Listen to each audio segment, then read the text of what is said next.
Yes, this young man here, Mr. President, sir. Otumba Bolaji Amusho. This young man surprised us tonight. In the Nigeria of today, if any youth is opportune to find a treasure, a lost treasure, he or she will assume. Honorable sir, my honorable for my chairman for culture and tourism and my chairman for justice. Are you here, sir? On behalf of every youth in Ogun State, I want to plead and beg for a kind of empowerment for this young man. Am I any suru? My honorables are going to give me the answer simultaneously. Are you with me, sir? And I want that voice there no for campaign. I want such voice. Am I granted? Is my request granted? Boy, sir. Please put your hands together. Mr. President, this young man is still coming to you. Tonight, I feel proud. I am proud that I am in Nigeria. Phone really cost a fortune and he returned it. Thank you very much. Hello, presidential handshake. Nítorí àsìkò wa tó sáré. President dúró. Ẹ jẹ́ kí. Ọ̀nìkan dúró. Okay. This is strange. It is strange. iPhone mi mò ń kí bọ́nú skẹ́ẹ̀tì látàárọ̀ ni. Torí mo rò pé tó bá jábọ́. Tapan. Sausage. Tapan. Kò sólè nínú tapan. You made us proud tonight. We are very, very proud of you. Lójú àwọn leaders wa ló ti make you proud. Lójú àwọn government ló ti make you proud. Igwe of Chata is here. My leader is here. Prince Anta Babatunde Laniyan. Àwọn elders wa wà bí. Mi mọ nǹkan tí àwọn ọ̀rẹ́bí máa ṣe fún un. Ṣùgbọ́n torí pé fún mi ò wù ẹ́ lójú. The association will make you proud. I can assure you of that. And kó lè jẹ́ ẹ̀kọ́ fún àwọn míì. Eléyìí ṣe kí wọ́n máa sọ̀wọ́ ní múṣẹ́. On behalf of the national body, we are going to give you 50,000 naira.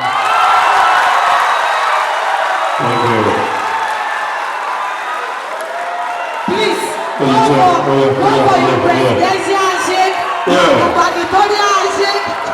Ojúṣe tó bá jẹ́ lómi, ó ti rí ìfà tó máa ń báyàn lápò yẹ.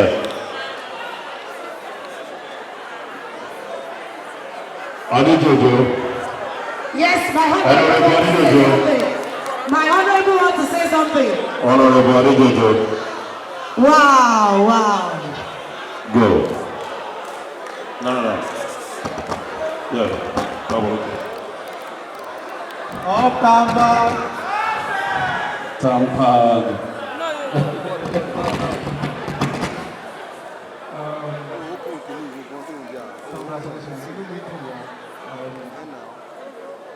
The only way I can compensate what you've done tonight. If I'm going to have a she but last day your work I don't on behalf of my foundation, Yusuf Foundation, I will be giving you a check for 50,000. Thank you. Kò tí ì tàn tún bọ̀ òkú. Ẹ jẹ́ kó gbọ́ yòókù. Ẹ ní sùúrù. Kò tí ì tàn. So you sit in my office to give you a check. My honorable colleague also, I want to continue so I don't know what he has to plan. Honorable Solomon Osho, we are waiting for you, sir. Excuse me, Eddie Adamela, science student. Eddie Adamela. Where you know, sir? I want to figure say. Eddie Adamela, science student. I want to figure say. Okay, all of us. Up Tampan. Gẹ́gẹ́ bí ẹ ṣe mọ̀ pé ọmọ Ogun State ni wá, a dẹ̀ ní ìwà ọmọlúwàbí, which is nǹkan tí ọ̀gá wa tí gómìnà tí wọ́n preach ibi kí a máa jẹ́ ọmọlúwàbí, good ambassador of Ogun State. And what this young man has done tonight, we are very proud of him because he has exhibited that ọmọlúwàbí, ìwà ọmọlúwàbí ìwúlọ́tò ìwọ̀nyẹ́ bá mi pàtẹ́wọ́ fún ọ. So, on behalf of myself and my self-funded foundation as well, which is called Mayfire Foundation, I will equally give him 50,000 naira tomorrow morning. Thank you. Another 50,000 naira, please.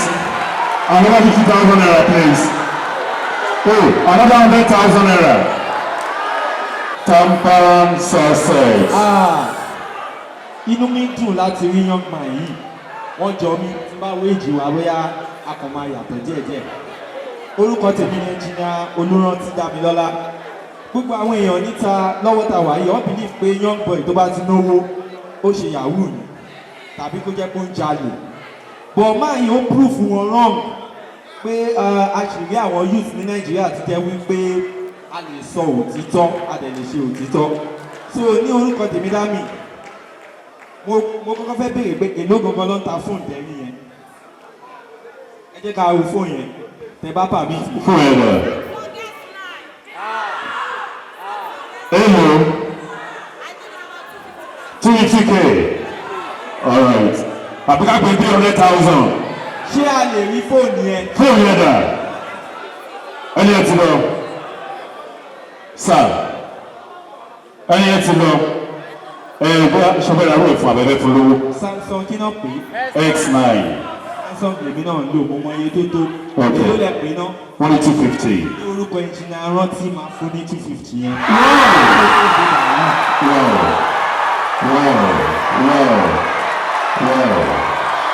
That is 250,000 naira plus 50,000 naira plus 50,000 naira plus 50,000. Igwe theatre. Igwe theatre. ẹ má bínú mímọ̀ pé president ilẹ̀ ń ṣó ẹ bá mi gbé náà yẹn síbi tẹ bá ṣó president tán. everybody pledge láti fún ẹ lówó dẹ̀ máa fún ẹ. Bẹ́ẹ̀ni. èmi ò ní fún ẹ kọ́bọ̀. balógun ẹlòmíì náà ti rí nǹkan he ẹni méjì ni mo fẹ́ try láti dúpẹ́ fún nǹkan tẹ̀mí wá ṣe ń tà nìyẹn mo ẹ bọ́ tàn ẹ̀ má rò pé fẹ́ fún ẹ kọ́bọ̀.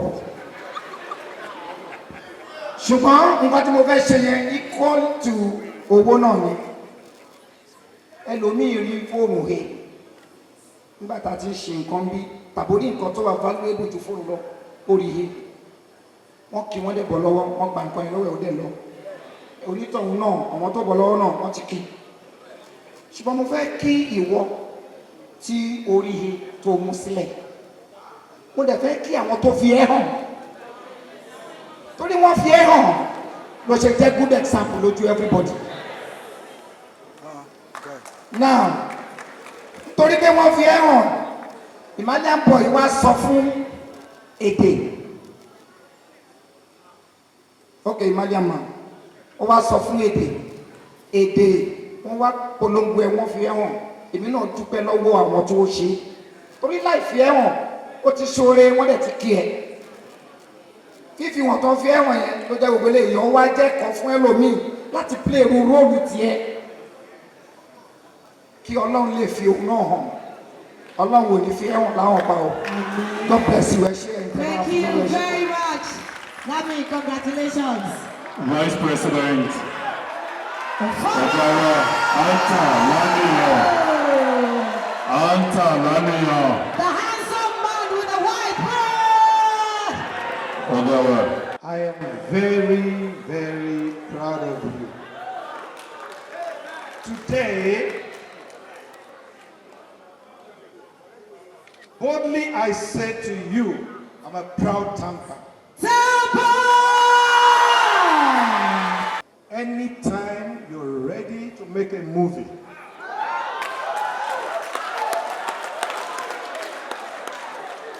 call me. I will do it for free. free. Wow. This is incredible. That's another 350,000 naira plus 400,000 naira. That is another over 400,000 naira. Wow. That's another wow, 400,000 naira plus wow. 400,000 naira. Congratulations, my guy. I'm proud of you. I'm proud of you. Eh? Thank you. That's 1 million in kind. Ọmọ local government only. Oga, Babs in Bẹ̀rẹ̀. Ọmọ local government only. Ó yà mí lẹ́nu gan mi ní parọ́ fún yín torí èmi kàn rí fóònù yẹn so mo dì mú sọ́wọ́ torí mo rò pé tí n bá pariwo pé ta ló ní fóònù ó possible kẹ́ni tí yóò ṣe òun ló ní kó sọ pé òun ló ní mi ò mọ̀ torí fóònù yẹn ti kú mi mọ̀ bí mo ṣe lè mo fẹ́ try láti tàn kí n wo bóyá picture mo wà lórí ẹ̀ but mi ò rí tàn so mo wá dúró sítòsí ibi tí mo ti rí fóònù yẹn pé màá rí èèyàn tó ń wá fóònù yẹn ẹni yẹn dẹ̀ pariwo pé òun wá fóònù irú fóònù ó sọ orúkọ ẹ̀ àmọ̀ràn ẹyọ kan tí mo ní fún àwọn youth ni pé ìwà òtítọ́ láyé yìí ó máa gbé èèyàn débi tí èèyàn ò lérò nígbà míì do fóònù yẹn wọ́n lóòótọ́ ṣùgbọ́n tó bá jẹ́ pé mo ti mú fóònù yẹn lọ ni èpè tẹ́ni tó ní fóònù bá ṣẹ́ á jẹ́ tèmi àti pé àwọn orí ọ̀fẹ́ tí mo rí gbà lónìí mi ò ní rí gbà so kí gbogbo wa ká jọ ká máa ṣe nǹkan nítorí ọ̀la. The Tampan Governor of Ogun State, all the respect for you. My honorable sirs, my respect for you. Every invite person that is here, I pay my respect. I pay my respect to all Tampan members. You're welcome. Thank you very much. Now, the first thing I'm going to talk about is we all saw the performances and we enjoyed them. They all have their messages. But then, I want us to see that, to note that the president of Tampa, the governor of Tampa in Ogun State has done something. Both of them have done something that we need to note here. Indirectly, they have told us that you do not appear on television does not mean you are not going to be a star. What happened here today has told me that there are so many stars that we have, but because they do not appear on television, they think, I can love meeting last Sunday. No. Great actors, we have seen them here today. Please, all the messages that has been passed to here today, tell the government, Ogun State government, that what you've seen today, what you've heard them say, we want it materialized. Thank you. Once again, I thank all the members of Tampan here today. Thanks for coming. I have no regret coming here to see what has happened here today. Apart from the fact that we have watched performances, oh, good ones, fine. A young man came out and showed all the world, that we have good people in Tampa. Thank you very much. Thank you very much, sir, Uncle Anta. We appreciate you. Sir, honorable sir, ẹ má worry o. Ìkúnlẹ̀ ó lọ bẹ́ẹ̀ náà ni o. Ṣé mọ̀ recently làwọn kan lọ kúnlẹ̀ ń Kogi? Àdẹ̀mọ́ tó ṣẹlẹ̀ lẹ́yìn ẹ̀. Kásá ti achieve èèmù wa. Ọ̀gá mọ̀ tó ń ṣe tó fi kúnlẹ̀ o. So ẹ fọkànbalẹ̀ kò sí bẹ̀rù. Ẹ̀sìn ìsàgbàtà kúnlẹ̀ lẹ́ẹ̀kan, ọ̀nà ìgbàdéjò wọ́n fẹ́ wọlé, wọ́n mọ̀ kọ́tọ́ bẹ́ẹ̀. But you are safe, sir. Thank you very much.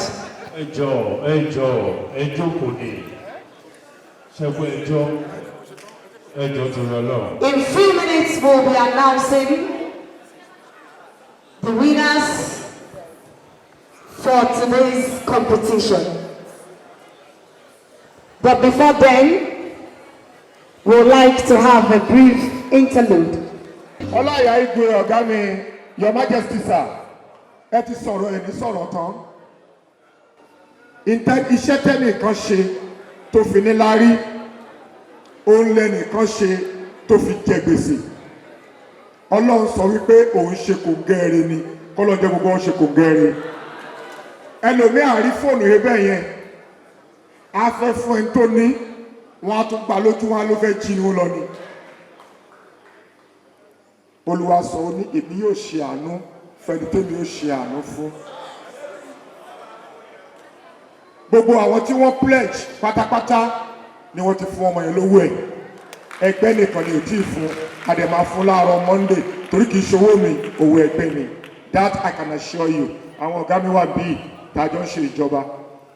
Wọ́n fẹ́ bẹ̀bẹ̀ àwọn tó fẹ́ bá ọmọ yẹn handle owó yẹn. Ó gbọ́dọ̀ ní àkọọ́lẹ̀ kó fi ṣe nǹkan. Kí ni nǹkan tó fẹ́ ṣe? Oníṣẹ́ tá a jọ yàn láàyò, which is movie production.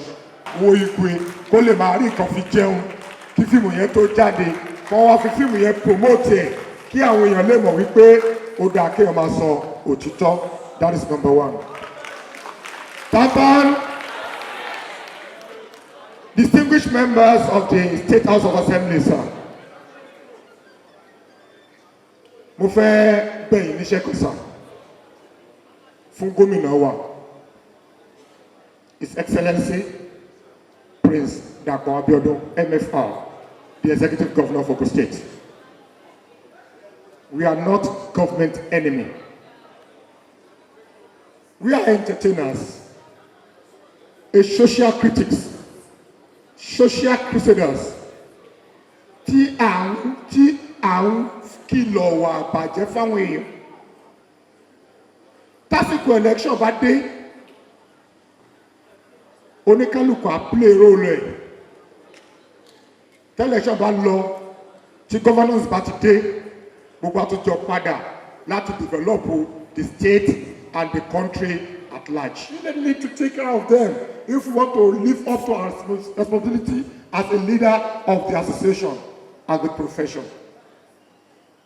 So during the electoral campaign, oríṣiríṣi alọ́lọ́tọ̀ alọ́lọ́sì, but òfin ẹgbẹ́ wa àti constitution wa ó sọ pé the sitting governor of every state is the grand patron of Tampan, and by this the association must be loyal to the government in power, and that is exactly what we are doing. Association wa believe pé Prince Dapo Abiodun is the elected governor of Ogun State, and by this he is the grand patron of Tampan Ogun State, and Tampan Ogun State is 100% loyal to the activities and everything that is the government is doing.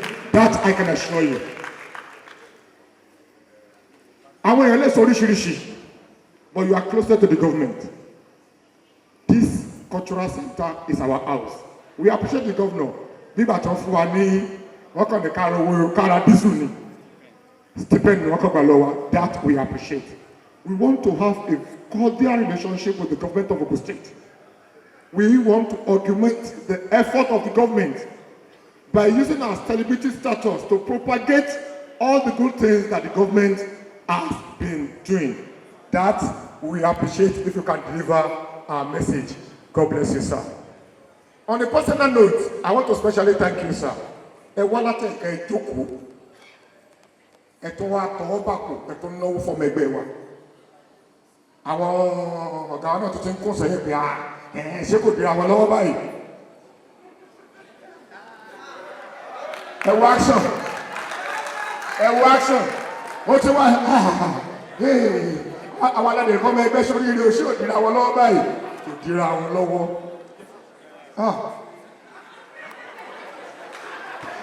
God will continue to bless you, sir. Ojú ò ní tí sir. Engineer, ṣe rí ọkùnrin sir, ẹ wá.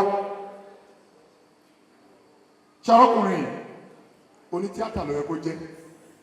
ṣùgbọ́n lè má lòwó tó bá jó tíátà ni mo fẹ́ káwọn ọ̀nà níbi he has always been very very supportive kò sí nǹkan tá a ṣe tí ò lè dá sí our agenda ni pé kí I bring back the stage to I believe the film yes it's good it's lucrative but nígbà tí fíìmù ò tí ì dé nǹkan kan láṣà máa ń wá wò bíi tínú everybody ń dùn so eléyìí tá à ń ṣe yìí a fẹ́ máa ṣe executive night or let's say executive evening the Tampan Ogun State chapter nígbà tí wọ́n bá ti ṣe wàhálà ní house tí àwọn executive náà ti ṣe wàhálà níbẹ̀ yẹn lọ́tún lọ́sì wọ́n wá ń rọ̀lẹ́ báyìí àdáwọlárayá wá rẹ́rìn-ín inú wọn dùn àjẹrò táwọn náà máa play fún iṣẹ́ ribiribi tí ìjọba ń ṣe we need your support we need support of everybody kí nǹkan tá a ní lọ́kàn kó lè dá once again I thank you I thank His Excellency Comrade Biodun Nwachukwu FIBAM President I thank the organizers the committee and His Majesty King Lukman Ebu Oloyede my leader in absentia His Excellency the former Deputy President of Tampan Prince Anta Laniyan mo wá kí orí adé o kábíyèsí o mo kí gbogbo àwọn bàbá tí wọ́n ní kí n máa sọ̀rọ̀ lórúkọ àwọn mo kí ẹ̀yin ìyá wa mo káwọn women's wing mo kí executive Ogun State mo káwọn local government excos mo kí àwọn national officers tí àjọ wà ní ibi ìkúdẹ kí ẹ̀dá wa ẹ̀dá Himalayan boy I thank you all for your kind attention God bless you. nǹkan tó ń ṣe fún mi ní iye tí mo wà yìí nǹkan méje ni mo dúpẹ́ lọ́wọ́ Ọlọ́run pé mo tọrọ nǹkan kan lọ́wọ́ ó dẹ̀ ṣe fún mi mo tún wá dúpẹ́ lọ́wọ́ Ọlọ́run pé mi ò kúkú òjijì tọmọtọmọ nínú ọdún yìí tí wọ́n bọ́ bàtà ọ̀fọ̀ sẹ́nu àwọn parents mi torí mo la àwọn ewu kan kọjá nípa accident mo dẹ̀ dúpẹ́ pé mo wà láàyè ní ọdún 2020 mo mọ̀ pé nídìí iṣẹ́ tíátà lágbára Ọlọ́run màá ju bí mo ṣe wà yìí lọ iṣẹ́ tíátà yìí mo dẹ̀ gbàdúrà lágbára Ọlọ́run àtàwọn tó ń wò mí àtàwọn tá a jọ ń ṣe gbogbo alájọ máa wọ 2020 àdẹ̀jọ́ máa jèrè lágbára Ọlọ́run.